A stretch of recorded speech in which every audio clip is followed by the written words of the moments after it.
Gospodin Redžepagić, šta za Bosnu i Hercegovinu znači vraćanje optužnice za genocid ovih 7 općina? To je vrlo važna stvar za Bosnu i Hercegovinu iz razloga što se pokušalo na jedan način djelimično dio optužnice odbaciti.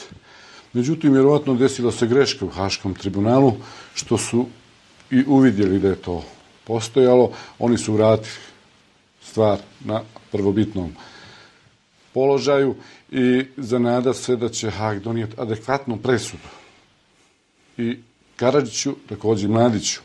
Jer se radi o velikim zločincima, kasapinima koji su počinili genocid nad bošnjačkim narodom, kako u Bosni i Hercegovini, tako djelimično i u Hrvatskoj. Znate, oni su zaraženi tom klicom zla, historijski, mitološki, možemo reći isto. Oni, da vjeruju u Boga, ne bi nikad počinili takva zlo djela kakva su počinili nad bošnjačkim narodom. Klali su, ubijali, palili, silovali. Djecu u Kolijevkoj, imamo slučaj sad posljednja, odnosno najmlađa žrtva iz Srebrenice. Par sati bez imena koje je dato pothustno ime Fatima. Da nije bilo eto u vrećici upakovano dijete, našli su kosti veličine jedne iglice, zahvaljujući DNK analizi. Ne smijemo nikad zaboraviti takve zločine. Jer historija je pokazala, ako zaboravimo takve stvari, da će nam se opet ponoviti. Kolektivne osude, nažalost, nema. U ovom slučaju, kad posmatramo i vršimo jednu analizu nad tim političkim rukovodstvom Srbije u tadašnje dobe, posebno njihovu akademiju, znači jednu elitnu ustanovu sastavljenu od najučenijih ljudi, su se izjasnili za velikosrpsku ideologiju.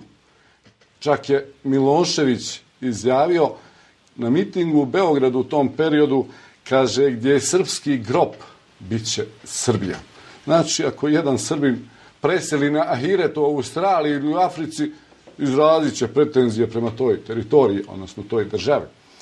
Iz memoara pronađenih kod Ratka Mladića, spisi i dnevnike koje je vodio, piše da srpsku, odnosno sve teritorije gdje žive Srbi treba ujediniti pod okriljem velike Srbije. Znači, očito Haag ne bi trebalo da ima tu nekih dvosmislica, dokazi su svi na stolu. Normalno, to je dobro što postoji Haag između svih tih podignuti 161 optužnice koliko je podigao, svi su se našli za rešeteg.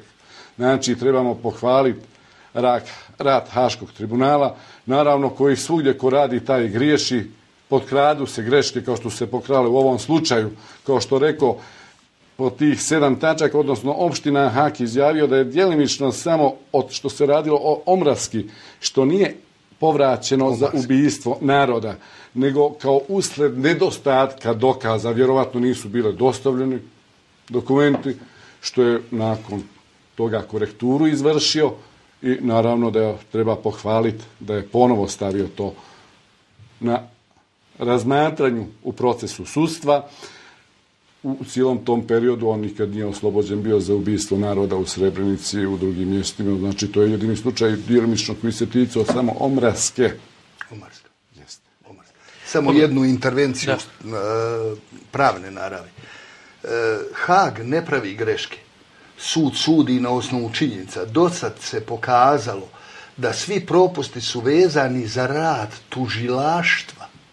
Tužilaštva koje priprema i prezentira optužnice i zastupa tu optužnicu. I nesporno je da svi propusti su tu. Haag sudi, sudije sude na osnovu činjenica koje su prezentirane. Shvatit ćemo da su tužioci dosad napravili sve propuste u svim ovim slučajevima. Evo, i kažete, u pripremi dokumentacije za Omarsku kaže nema pouzdani dokaz.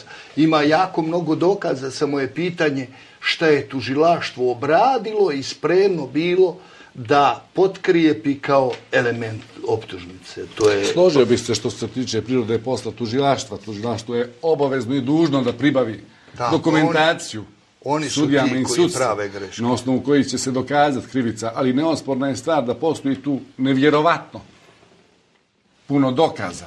i ovaj proces koji se odvija u Hagu i vuče u nedogled, da čak postoji mogućnost da oni i prirodnom smrću bez adekvatne presude završe ovozemaljski život, mislim da tu treba malo ubrzati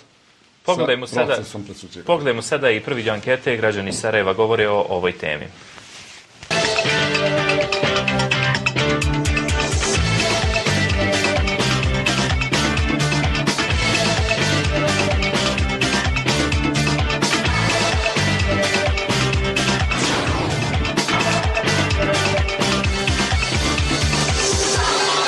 Šta vi mislite o proširenju optužnice protiv Karadžića za 7 općina u kojima je počinjen genocid? Općenito treba njemu proširiti ne samo za 7 opština, nego za sve. Za sve što je uradio u ovoj državi. Uz uslov da smo država još uvijek. A što mislite, da li će presuda Karadžiću biti dovoljna za presudu srpskoj politici iz 90? Sumnjam. Mada ne možemo generalizovati sve, ali njegova presuda njemu će biti optužba cijelom srpskom narodu, to je moje mišljenje, mada nisu svi krivi. Bilo je, to moramo i uzeti u obzir, bilo je ljudi koji su branili pravoslavaca, Srba i svi drugi vjeroispovijesti koji su branili Bosnu. Isto moji ratni drugovi su najbolji borci bili Srbi. Pa tu stoji materijalni dokaz, to pokazuju onda žrtve koje su proistekli iz te tvorevine koja danas je na temeljima genocida. I vidimo samo kako se ponašaju prema ovim majkama. Imate vi jedno groblje Rakita u Lasenci, imate Memiće, imate Veljake, imate Potočare, imate diljem BiH, imate u Bišćanima groblje, sve su to posljedice genocidne tvorevine. A što mislite, da li će presuda Karadžiću biti dovoljna za presudu srpskoj politici iz 90-ih? Ne samo Karadžić, kao Karadžić neće biti dovoljno, potrebno je mnogo šire da bi se anulirale posljedice ovoga što danas imamo i da bi se anulirale posljedice budućih negacija genocida u BiH.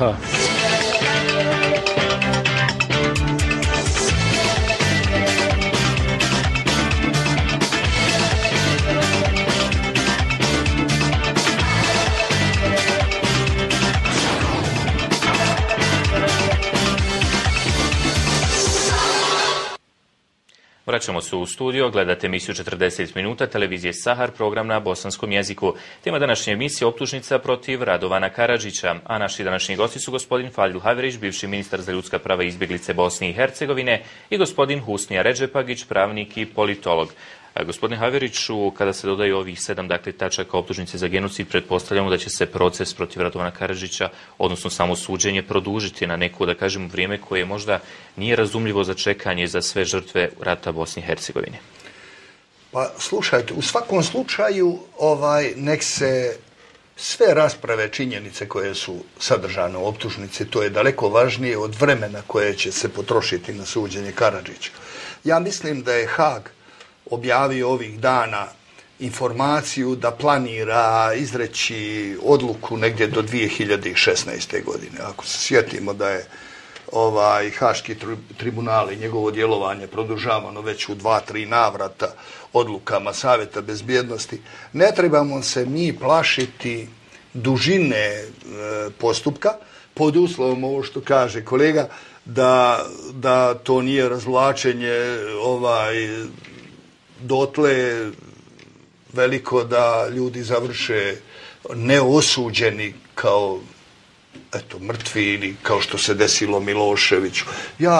Ja se, što se tiče Karadžića, njemu se vidi po fizionomiji, po faci da je on u dobrom zdravstvenom stanju. A što se tiče Mladića, ja mislim da taj neće dočekati izricanje presude. On izgleda kao mrtvac na odsustvu. I definitivno fizički takav utisak ostavlja i to što on traži neke odgode iz zdravstvenih razloga, to je, čini mi se, sve opravdano. Srbija ga i dala Hagu onda kad od njega više nije imala nikakve koristi. On je tamo u tom Lazarevu nekom obitavu, vegetirao, nije živio i on je živi leš. I ja mislim, kad bi ja bio sudija u tome, skratio bi postupak, za njega ne treba utvrditi sve činjenice, daleko je važnije da mu se izreče presuda. A već ima dovoljno da mu mogu izreći presudu i trebaju požuriti. Ja Karadžića neka ga cijede do kraja, šta ćeš. On inače čovjek koji je odgovoran za sve ovo, on je na vrhu te organizacije, toga projekta koji je propao, koji treba da dobije sankciju, zbog čega je i organizovan sud u Hagu, i mislim da li će to biti 2016. ili 2017. to će Karadžić dočekati, ali ovaj je baš u situaciji da treba se požuriti. Ne znam, mislim, ne možeš uticati ti na rad. Teodor Meron valjda zna šta i kako oni prate dnevno njihovo zdravstveno stanje i neće dozvoliti neku grešku koje su bile do sada. Hvala. Gospodine Režepagiću, ne možemo pobjeći od činjenice, dakle, izjava bivše predsjednice Republike Srpske Biljane Plavšić da se neće pojaviti na suđenju kao svjedok odbrane Radovana Karadžića. Također jedna zanimljiva izjava, s obzirom da znamo da je ona na neki način možda i politički mentor aktuelnog predsjednika Republike Srpske Milorada Dodika, koji je svjedočio u Karadžićevu korist. Biljana Plavšić je priznala svoj zločin u Bosni i Hercegovini. Surađivala je sa sudom cijelo vrijeme. Zato je i ta presuda po meni neadekvatna. Zaslužila je ona dužu robiju. Zaslužila je što su ljudi na Guantanamu da ostane vječno u lancima, a ne nakon par godina da bude ponovo na slobodu. Jer znate, tu nije poginuo jedan čovjek ili dva. Tu su poginule stotine, odnosno ubijene stotine hiljada ljudi, žena i djece. Ali, kao ovo pitanje što rekoste, odbila je iz drugih razloga. Ona kaže da je Karadžić nije zadružio da bi išla da svjedoči u njegovu korist. Svjesna činjenice, odnosno vjerovatno dogovora koji je tad postojao i uzet u obzir na njenu presudu. Komentarisati sad presudu od 11 godina koju je ona dobila, vjerovatno i pomilovanje od par godina, faktički ona nije odgovarala na ovozemaljskom svijetu pravilno kako bi trebalo da odgovara. Ali iznenadac na onom drugom, da je stigne zaslužna kazna nju i sve ove monstrume Karadžića, Mladića i ostali koji su počinili genocid nad bošnjačkim narodom u Bosni i Hercegovini. Nije ovo prvi put. Oni to rade u kontinuitetu. Malo, pa opet genocid. Malo, pa opet genocid. Trebamo se boriti svim sredstvima, demokratskim sredstvima.